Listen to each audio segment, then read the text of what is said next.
His talk will focus on the connections between the disregard for truth and racism. Ladies and gentlemen, Tobin Shearer.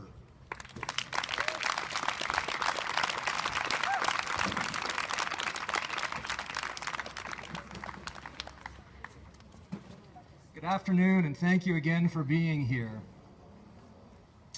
Everybody lies. This was the catchphrase of Dr. Gregory House, the misanthropic medical doctor played by Hugh Laurie. And House was correct. History is strewn with evidence of those who have lied often in public with little apparent difficulty. We're here today to demand that the Trump administration's ties with Russia be fully and fairly investigated and that justice be pursued.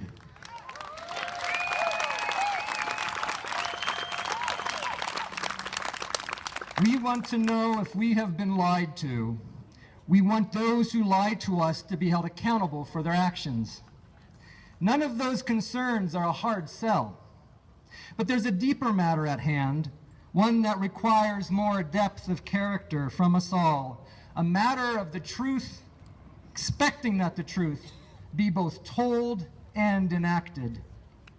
It may be true that everybody lies, but it's also true that the truth will out. It's true that truth does make a difference. It's true that the truth demands much. For the course of the last 9 years, white supremacists have inserted racist propaganda into African American library books at the University of Montana. They've done so repeatedly. We've not been able to stop them. But we've spoken the truth about what has happened. We've borne witness to the harassment, documented it with care, and refused to play the publicity game by white supremacists. Hate groups not only feed on lies, they thrive on controversy. I've chosen to tell you about this hate literature today because there's a connection between lies and hate that's often misunderstood.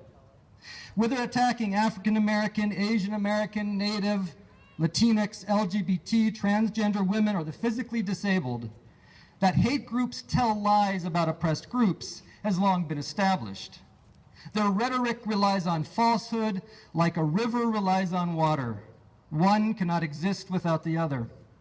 But that's not the worst of it. There's a deeper disturbance underneath. The lies of hate groups make all of us who do not support their goals feel safe and superior because we're not like them. We think that because we do not engage in those lies, therefore we are not part of the problem. And therein lies the problem. Because you see, it is not simply enough to not tell lies, we need to live the truth. And here I'm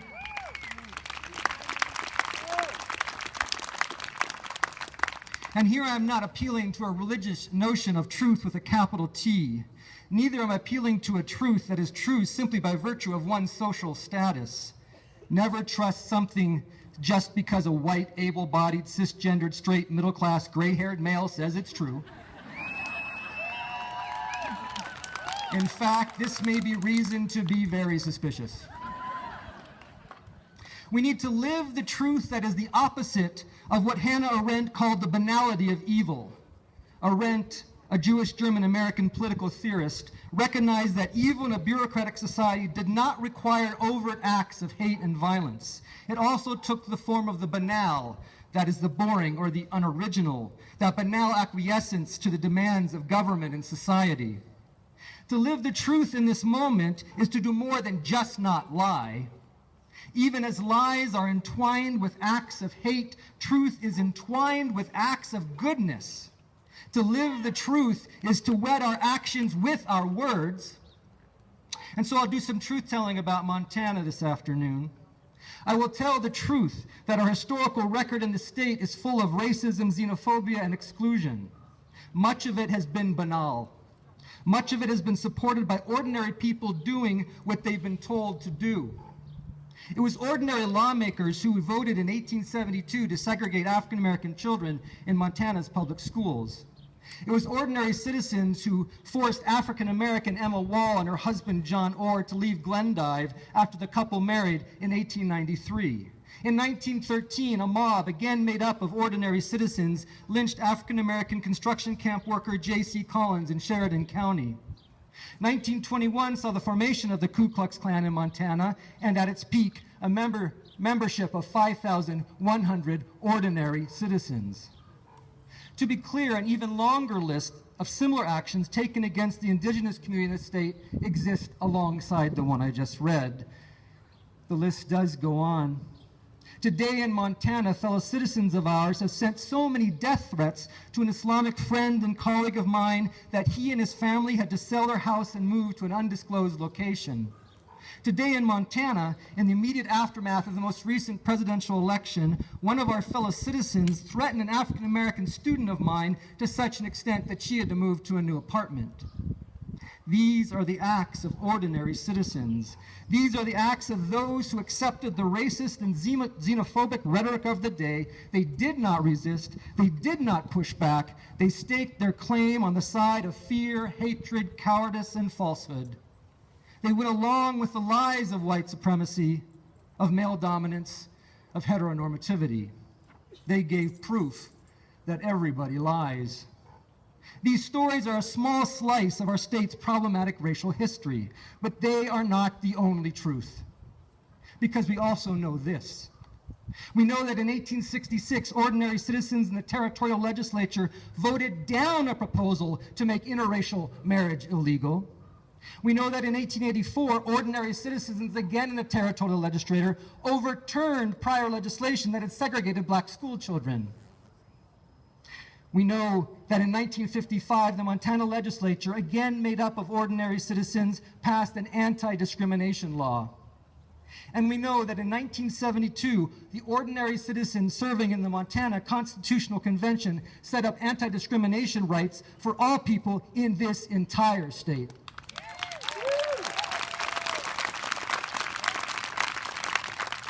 But perhaps most importantly, we know that my Islamic friend has refused to stop building bridges between Christians and Muslims, even though he has had to move to an undisclosed location. We know that my student has continued to organize against racism and homophobia, even though she had to relocate to a new apartment. These are also true.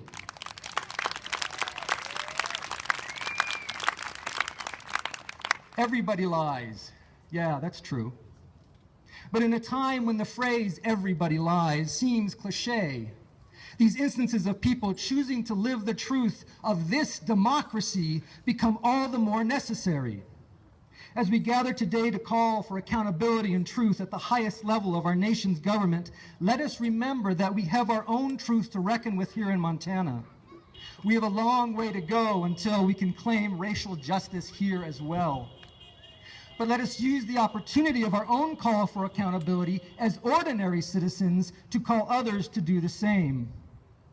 In his 1990 text, Hope and History, African-American historian and sage Vincent Harding had these words to offer.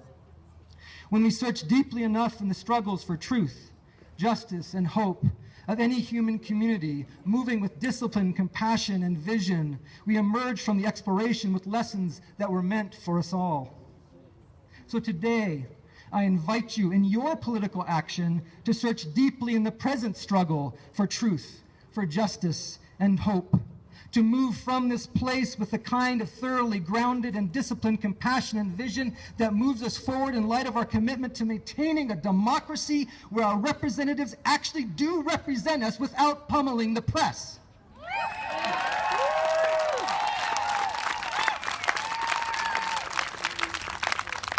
Where all our senators govern with integrity, where our president is once again bound to administer for the common good of all our citizens, where the lies of blatant sexism, racism, and white supremacy are exposed for the flim, flam, ignorance that they are.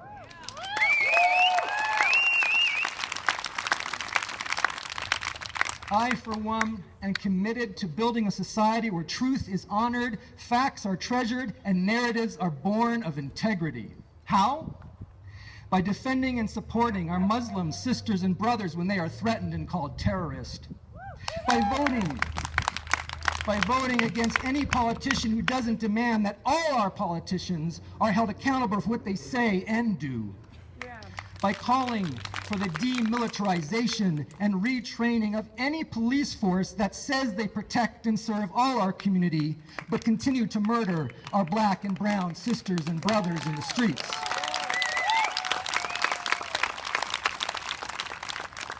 And by realizing that the truth we're marching for today, gathering in this space for today, includes more than just Donald Trump's sinister relationship with Russia. We're also gathering today because we know that we need to do better. Here and now, we will not allow the phrase "everybody lies" to be our mantra. We do not have to live by that creed. I ask only one thing of you today. Live the truth and demand that our government does the same. Thank you.